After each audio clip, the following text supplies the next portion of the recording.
In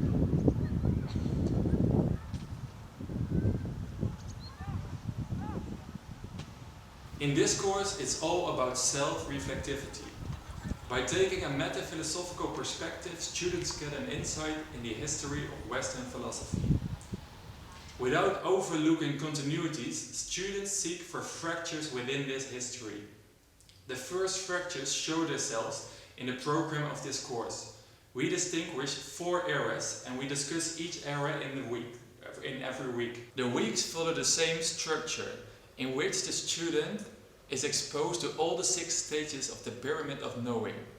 The role the teacher plays in this course is limited. Like in Metaphilosophy, philosophy is the object of its own observations, students be stimulated to a high amount of self-reflectivity.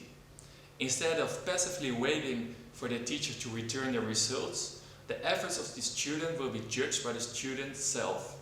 Of course, the teacher keeps an eye on this process. The first stage of the pyramid is to remember.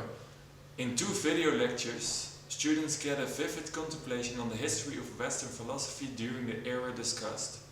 The second, third and fourth stage of the pyramid come into play in the essay assignment. Students have the chance to show that they both understand but also can analyze and apply the themes discussed in the video lectures by answering a specific essay question.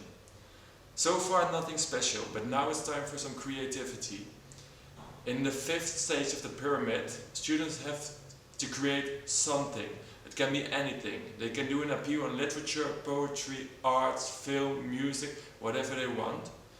And they have to give a philosophically interesting expression on the era discussed. It will not be judged on the aesthetic values, but on the way they evaluate themselves. And now we come to the 6th stage of the pyramid. Notice that we changed the 2 highest stages of the pyramid and we placed evaluate on top. I think this is in line with the course on reflection. Written examinations often gives us loads of reproductions of information, but in this course students will be stimulated to really analyze their own work. They are challenged to convince the teacher of why their creation, made in the 5th stage of the pyramid, is philosophically interesting. Again, it's not about the aesthetic value of the creation. Of course, it can add something, but it's more they really have to have insight in why their work is philosophical, and they have to explain it to the teacher. Now let us tell our teachers some more about the content of the weeks. In the first lecture we will begin a little bit about the nature of philosophy in terms of the departure from mythos to logos. And to show this, we will first begin with the pre-Socratic philosophers. The first will be Thales of Miletus, who is considered the father of modern Western philosophy. Then we will go to Heraclitus, with his quite dynamic philosophy on the nature of the world in terms of oppositions. Then we will go to Parmenides, who considered a rationalistic approach, that means using only reason and not the senses to come to knowledge, as the father of rationalism. And then we will move on to the Sophists, who had a more subjective view on knowledge. Then from these people we will leave to one of the most famous philosophers, namely Plato. And we will, of course, look at his system of the ideas. In the second lecture we will begin with Aristotle. That will take the biggest part of the lecture because he's one of the most important philosophers in Western philosophy. After that we will go on to the Stoics, and then we'll go to the Eclectics, like Marcus Tullius Cicero, and we will end this lecture with the Neoplatonics, and we take Plotinus as one of the most famous examples. For the first and the fourth lecture we will go to the Middle Ages, and we will divide the philosophers we are going to look at in 2 groups, the patristics and the scholastics.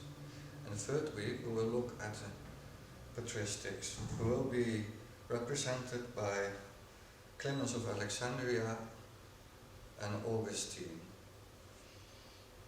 In the fourth week we will look at the scholastics, who will be represented by Anselm of Canterbury, Thomas Aquinas, and William of Ockham, with his famous razor. The main focus will be on the relationship between philosophy and theology. And the essay question will be, pick one of the philosophers you just have heard about, and then compare them to the ancient philosophers. Okay, well, hello everybody. So this is our third module of our course in Metaphilosophy, and in this week we're going to cover 16th century, 17th century and 18th century philosophy, which kind of constitutes the modern philosophy as we know it. So the first lecture is about 16th century philosophy, about humanism mostly. And here we're going to cover Erasmus and Machiavelli, who at first sight seem quite different, but are actually also quite similar. So we're going to cover that. And then we're going to cover the 17th century, which is about rationalism versus empiricism. How these two relate to each other, what their differences are, how they sort of battle with each other. And under rationalism we're going to cover Descartes, and then Spinoza, who's kind of counter-attacking him, so to speak. And then under empiricism we're going to cover Francis Bacon and John Locke. And then in the third lecture we're going to cover the 18th century, which is about the Enlightenment, and we distinguish then between three kinds of Enlightenment, so to speak, between the Enlightenment in the Scottish Enlightenment, which is about Hume and Thomas Reid and his common sense philosophy mostly, and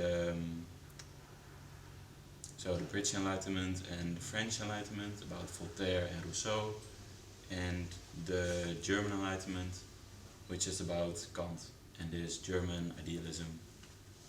So after the lectures you get an essay question, and in this question you have to write an essay, of course, about the development of the modern time, so from the 16th to the 18th century, by appealing to all the different philosophers we mentioned, with a focus on the relationship between empiricism and rationalism and the role of philosophy in it.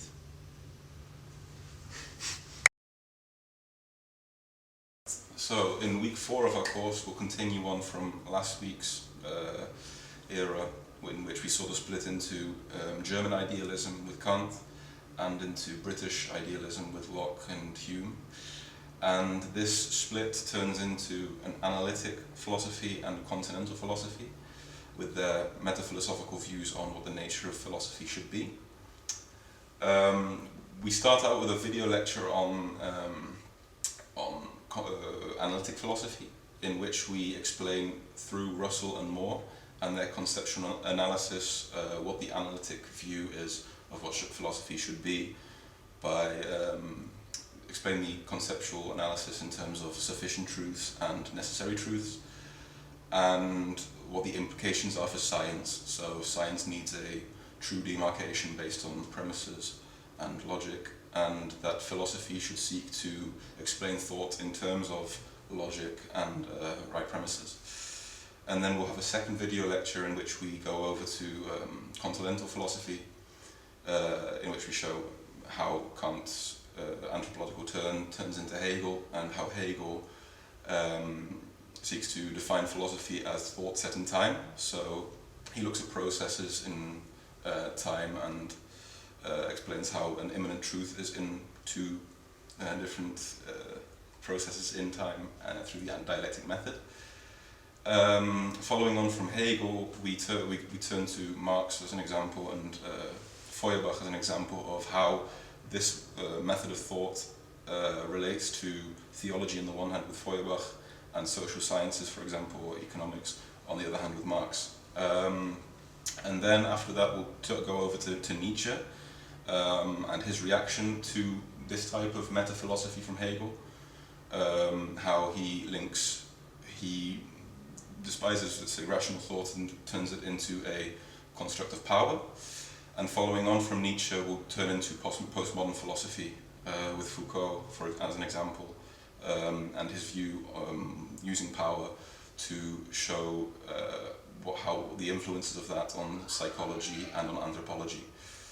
After the second video lecture, the students will get an assignment, and the assignment will be to take one of the three main philosophers, so Nietzsche, Russell and Moore as one philosopher, and Hegel, to explain their vision and how they argue for their method or their view on metaphilosophy, and then you also have to give your own opinion on what you think of this method of thought. And that's it.